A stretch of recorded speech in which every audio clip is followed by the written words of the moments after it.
ta muốn muôi Yiang ở bên xa âm yên khai có Yiang khói vơi buồn ngay ở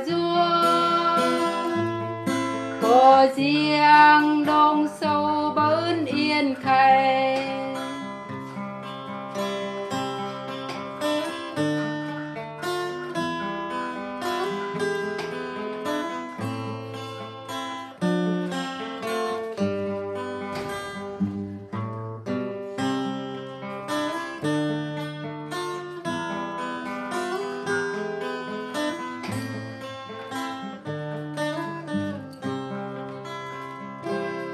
đồng cư bến pi com bơ cóp đê ai ơi rùm ra tôi bàn nơi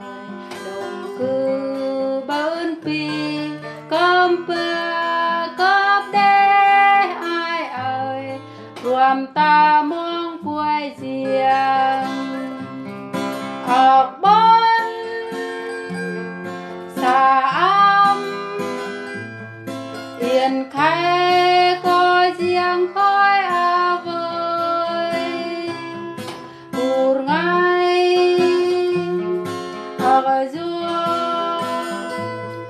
có Yiang đông sâu bến yên khai